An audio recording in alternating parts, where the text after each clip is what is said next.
walikuwa na zile claims, na hizo claims zote zililipwa na SHA. So inamaanisha hakuna deni yoyote. Ukiangalia hizo hospitali zote SHA inashughulikia vilivyo sana, lakini ni zile tu siasa kidogo ndogo hapa na pale ya watu ambao wako opposition ndio wanataka kuharibia Rais William Samoei Ruto. Lakini kazi nayo iko sawa, SHA inafanya kazi, hata affordable housing inafanya kazi.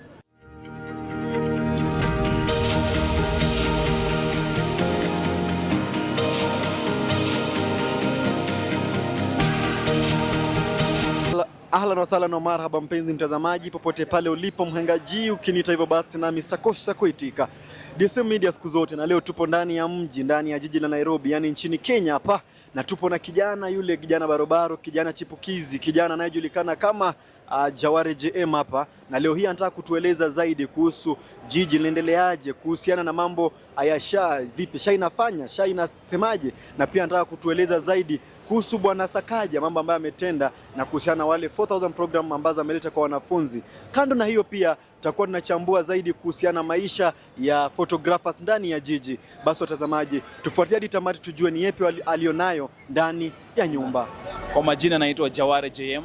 I'm a governance expert, youth leader, political virtuoso, and now chairperson of more than 2000 photographers in the street of Nairobi. Asante. Asante sana Bwana Jaware. Je, jiji linaendeleaje? Jiji iko shwari na mambo inaendelea vizuri. Tunafanya maneno mengi sana hapa katika jiji la Nairobi.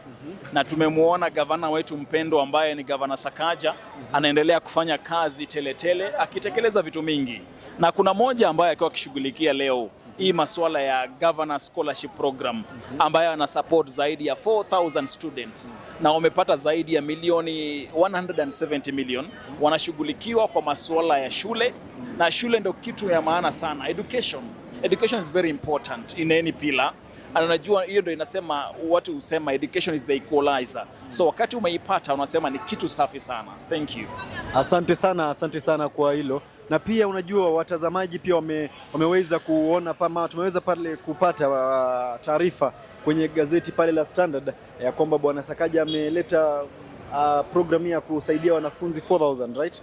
Kwa hivyo hiyo program, hebu ieleza zaidi kuhusu, kwa sababu kuna mambo bado hatuelewi pale. Vipi? Anasema kwamba ndio ni mswada wake, pengine ilikuwa tu mswada ambao ulikuwa umeletwa na magavana wengine, na pia kuna zile bills ambazo Gavana Sakaja anajaribu kusukuma zikuje. Kwa hivyo hatuelewi, hebu tueleweshe kama sisi wana jiji la Nairobi. Thank you. The scholarship program by the Governor of Sakaja has been in existence from the former administration, starting with the Kidero. It came to Governor Mike Sonko, and now it is for Governor Sakaja. But the thing that Governor Sakaja has done, he has done an expansive in terms of increasing the number of students that he's supporting. Initially, they were supporting less than 2,000 students. But for this particular program, Governor Sakaja is sponsoring more than 4,000 students. It means it's an increased number. If the increased number, this is what it means. It means the number of students that will get impacted by this particular education is very important. And we must earmark that, which is very important. So for Sakaja to ensure that there is a good track record for development in the city of Nairobi, it means he has to impact the people of Nairobi. And education is the equalizer. So if education is the equalizer, this is what it means. The budget for 2026-2027, there is 170 million meant for these particular students. And what they do, they have been sponsoring both the tuition and materials for this particular student. They ensure these students have the basics, including even the personal effect, together with the uniform. Student can be able to get uniform. They ensure what they do at school is just to learn. And I will tell you this, the reason why this program was brought about is to support brilliant students from underprivileged families. Those families where the economic background is not good enough, they cannot sponsor their children. And kitu ambayo inafanya sana imesaidia watu Nairobi kuhakikisha ya kwamba wale wanafunzi ambayo wangedrop kutoka kwa shule wamebaki shuleni, na kukuza pia talent, kucreate talent ambayo wanazikuza, skills za wanafunzi wanazikuza, kuhakikisha ya kwamba wana Nairobi wamepata masomo ya kutosha na wamesaidiwa. It's a 4-year period. Wanakusponsor for 4 years kutoka form 1 uende form 2, form 3 mpaka form 4. So tunasema pongezi sana kwa Governor Sakaja. It is something important that Governor Sakaja anafanya kuhakikisha wananchi wa Nairobi wanazidi kueneza maneno ya education. Asante sana, hayo ni masuala ya masomo. Tunashukuru sana Bwana Sakaja kwa hilo basi. Lakini pia unajua Nairobi imebeba vijana kwa wingi, na siku zote Bwana Jawara nitaishi kuuliza, je, Bwana Sakaja anafanya mambo gani angalau kuhakikisha vijana ambao wamejaa kwenye jiji wanapata kazi? Tusiko tu tunawapea masomo na kazi hatuwatafutii. Nakwambia ukweli, ukiangazia saa hizi utapata kwa hii street ya Tom Mboya kuna vijana wengi sana zaidi ya 100 ambao wanapiga picha kila siku. Na hao vijana ndiposa wamekuja kwa hizi street. Kitambo wangekuwa nyumbani na wangekuwa wanapata kitu yoyote ya kujibudu maisha. Lakini ukiwaona saa hizi wanapiga picha, Governor Sakaja ameprovide a market environment for these photographers kupata watu ambao watapiga picha. Number 2, Governor Sakaja amewaiver all the fees ambayo photographer kitambo angekuja alipe. Kulikuwa na single business permit ambayo ungelipia shilingi ngapi? 2,000. Tena ungechukua ile leseni ya Kenya Film and Classification Board. So huyu mpiga picha angesumbuka sana ndiposa akuja hapa kwa street. Saa hizi ukiangalia ile pesa ambayo mwanapiga picha amepata kuanzia jioni, hiyo pesa haitaksiwi. Hakuna mtu anakuja kumuuliza kitu yoyote kwa sababu he has created that position for himself. Na ukiangalia generally there are more than 2,000 photographers in the city of Nairobi. Ndiposa juzi kumekuwa na mswada fulani umeletwa na MCAs wa Nairobi. Wakasema ya kwamba hawa photographer watolewe. Na hii maneno imeletwa pingamizi sana na MCAs wa Nairobi. Lakini Governor Sakaja kwa sababu anasaidia watu wa Nairobi na anatetea wapiga picha sana, akasema hiyo mswada lazima aiwaive, isiweze kuwa effective, isiweze kuwa kwa minajili ya kutoza wanapiga picha pesa. Ndiposa wapiga picha waweze kuwa na nguvu ya kujishughulikia, waweze kujimudu. Ndiposa watu wakiwaambia waseme Governor Sakaja 2 term, watasema 2 term kwa sababu huyu ndio amewapea jinsi ambazo wanaweza kula chakula wajisaidie kimaisha. Na tunasema hongera sana kwa Governor Sakaja kwa sababu ametusaidia sisi kama team ya photographers, ametupa ile heshima ambayo pale nyuma ungekuwa unaomba mtu pesa. Sasa hizi huwezi omba mtu pesa. Unakuja kwa street, unapiga picha, na tunataka kuambia members of the public wherever you are, if you are watching us, ukikuwa kwa street ya Nairobi, hakikisha umepromote that photographer. Hakikisha umepiga hata picha 2 kwa wiki. Ndiposa uweze kuensure photographer wetu wako na kitu ambayo wanafanya. Kwa sababu hii ofisi zetu ambayo ziko Kenya hazina nafasi za kuweka watu wote kwa ofisi. Ndiposa ukiweka kupiga picha street. Kitu kingine hapana ningetaka kuongelea ni ingine. Ukiona size streets zinawaka light, hii ni Governor Sakaja ameleta. Kitambo ilikuwa hizi streets zijalipiwa kwa Kenya Power. Lakini sasa hizi utaona inamaanisha hizi streets zikiwaka light, zikiwaka kuna extended time kwa wapiga picha kufanya kazi. Kuna hawkers na traders pia wanapata nafasi bora ya kuongeza masaa zao za kazi. Na hiyo pia inaongeza kitega uchumi yao. Ndiposa hata wakiambiwa waongeze pesa kidogo, watasema si mbaya, lakini amesaidia watu kwa hali ile kubwa sana. Basi unajua siku zote hata inajulikana na inatambulikana kwamba wananchi wa sasa wanatengeneza shida ili wenyewe walitatue. Vipi, umesema kwamba sasa hivi anatetea mafotografa hapa kwenye jiji wapige picha bure, wasilipe ushuru wowote. Yes. Swali ni je, na unajua Bwana Sakaja ni kiongozi na yeye ni gavana. Vipi iwapo tu ameamua kuongea na wana MCA awambie kwamba leteni huu mswada mjaribu kuwa kama mnapitiza, alafu mimi nikuwe natetea, nionekane natetea, alafu ndo vijana wanipe angalau nafasi ya pili kwenye siasa ambazo zinakuja mwaka wa 2027? That is not true. And Governor Sakaja cannot have such an evil mind. Ndakueleza. Kwa hivyo unamaanisha mhenga hapa nimepotea? Yeo sio hivyo. Ukiangalia mwaka wa 2022, Governor Sakaja alipoteuliwa, when he was inaugurated into office, yeye ndiye alikuwa mtu wa kwanza, gavana wa kwanza tangu wakati ya Kidero, tangu wakati ya Mike Mbuvi Sonko, akaleta hii maneno ya kuwaiver fee ambazo wapiga picha wanalipa. Kitambo ukikuja kwa street uko unalipa 8,000. Hata ukiangalia hii mswada ambayo imepitisha ambayo ni sheria, ungelipa 8,000 kupiga picha kwa siku. Jiulize, wapiga picha wangapi wanaweza afford 8,000? Ni wachache sana. Hata wengi wao hawezi afford 8,000. Inamaanisha Governor Sakaja has got the best interest of photographers at his heart. na atahakikisha ya kwamba wapiga picha wamezidi kusaidika, wapiga picha wamezidi kupata nafasi bora ya kupiga picha. Ndio maana utaona kitu kingine, utaona anafanya kitu inaitwa easy upgrade ya cabros, atazidi kuzitengeza. Kwa nini anazitengeza? Anazitengeza ndi hao wapiga picha wapate nafasi bora ya kuweza kunadhifisha mazingira.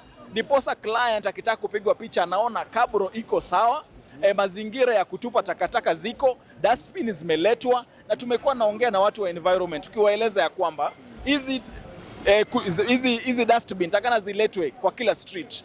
Pale ukiangalia Moi Avenue imeletwa tayari, ukiangalia Aga Khan imeletwa, ukiangalia City Hallway imeletwa, sasa imebaki hapa ziletwe. Lakini tukaeleza pia wapiga picha wetu, ukiona yule hoka ambaye anataka kuweka takataka pale kwa hiyo dustbin, usimkubalie, kwa sababu hao ndo natuharibia sisi kama wapiga picha. So lazima tunadhifishe wapiga picha, tuhakikishe wanapiga picha wameprotektiwa, wamezidi kupata pesa ya juu, ndiposa waweze kuendelea vizuri. Ndio tukisema hata Gavana Sakaja 5 tena, tunaisema kwa sababu ametupa nafasi tena ya kufanya kazi hapa Nairobi. Asante sana Bwana Jawari, na nashukuru kwa hilo. Tukimalizia kwenye hiyo sekta ama tukimalizia kwenye mazungumzo ya leo, unajua umesema kwamba Bwana Sakaja sawa anafanya kazi, na vipi kwa hao vijana tu hao wapiga picha hao, mswada ushatolewa, inasemekana kwamba Bwana Sakaja amekataa kidogo, ameushikilia kidogo. Vipi, ameushikilia tu kwa muda ama imekataliwa kabisa, ama uongozi mwingine ukikuja hilo jambo litakuja kurudi tena? Mswada ulishapitishwa na County Assembly na Gavana Sakaja pia katia kidole. Inamaanisha ni sheria tayari, na hiyo ni sheria ambao ya kukusanya pesa mwaka 2026 mpaka mwaka 2027.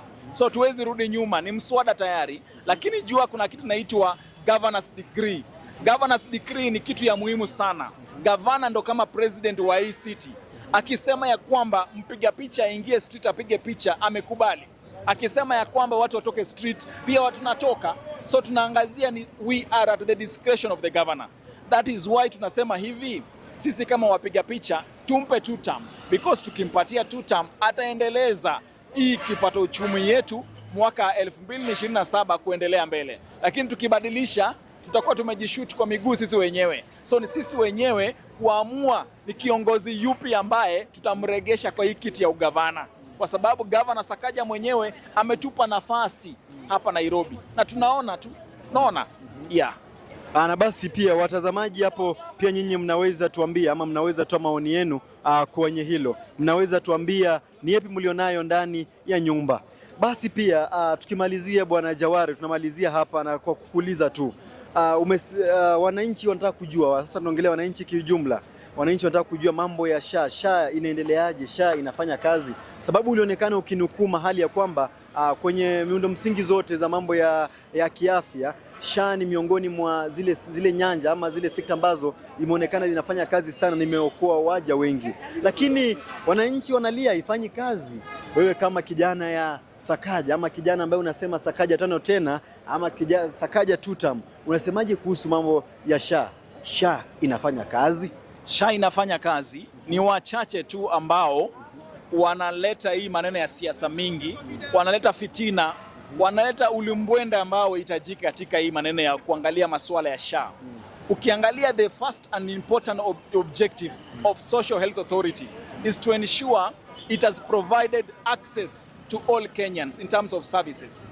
Na kuangalia hii masuala ya access, si access tu peke yake, kuhakikisha kwamba SHA imeprovide benefits kwa mwananchi. Na itakupatiaje benefit kama hujaregister kwa SHA? Ndiposa tunarai wananchi wa Kenya wote kwa ujumla, tukianzia wapiga picha, hakikisha you have registered to this platform. Registration of platform kwa SHA inakuconnect na zile services ambayo the healthcare system ina provide Kenya mzima. Wewe huwezi kuwa mahali pale unataka SHA ikusaidie na hujaregister kwa SHA. Lazima uregister kwa SHA. It provides a platform for you to get registered. It connects you with the services. It connects you with the benefits ambazo zinapatikana pale. Ndiposa unapoenda hospitalini utapata kwamba hii SHA wako na rekodi yako. You've been identified as a person who needs some medication help. Sasa kama naambia watu sasa pale whenever we are watching us, hakikisha umeregister kwa SHA. Na ukiregister kwa SHA itakupa nafasi ya wewe kuwa access hizi services ambazo ziko katika hospitali zetu mpaka level 6 hospital. Asante. Asante sana basi Bwana Jaware, asante kwa hilo. Pia lakini inaonekana kwenye hospitali kubwa kubwa wanalia SHA iko na madeni zao, lakini acha tu assume kwamba inashughulikiwa bado. Ukiangazia juzi tumeona Rais William Samoei Ruto amefanya kongamano pale KICC. Kongamano linaitwa Health Summit ya 2026 na akauliza hata Dr. Gikonyo, akampigia kwa simu, akampata kwa simu, hakupatikana. Akaongea na ule mtoto wake ambaye also ni CEO wa Karen Hospital. Akamuuliza ni madeni gani ambayo SHA inadaiwa na hospitali yenu. Akasema ya kwamba walikuwa na zile claims na hizo claims zote zililipwa na SHA. So inamaanisha hakuna deni yoyote. Ukiangalia hizo hospitali zote SHA inashughulikia vilivyo sana. Lakini ni zile tu siasa kidogo ndogo hapa na pale ya watu ambao wako opposition ndio wanataka kuharibia Rais William Samoei Ruto. Lakini kazi nayo iko sawa, SHA inafanya kazi, hata affordable housing inafanya kazi. Basi watazamaji, hapo tumekuwa tunaimuingilia kidogo kazi yake Bwana Rais, na acha tusiongee mengi tukaribu, sababu bado tuna nyanja tofauti na bado tuko na episodes tofauti. Kwa episode ya kesho tutakuwa hapa bado na tutakuwa tunazingatia mambo sasa ambayo Bwana Rais amefanya, ama mambo gani ambayo Bwana Rais amefanya ambayo inastahili yeye kubaki tutam, ama mambo gani ambayo hajafanya ambayo itamfanya aondoke kwenye kiti chake. Na pia tutakuwa tunazingatia tujue affordable housing inaenda kusaidia aje wanajiji la Nairobi wasishambuliwe na maji, ama wale ambao wamejengewa nyumba kama kule ambako Sifuna alikuwa analia ya kwamba huko Shauri Moyo huko, hizo nyumba zitasaidia namna gani? Sababu wengine walisema mbona tujengewe nyumba mahali ambako kuku zetu haziwezi kupanda? Hilo ni swala tata ambalo linahitaji bado jibu. Mhenga Jiji na langu hapa na bwana nani hapa? Jaware JM. Tupatane kwenye next episode ya SM Media, ikiwa ni stesheni yako kuu, our only online media ambayo ina support vijana na ina support wasanii tofauti.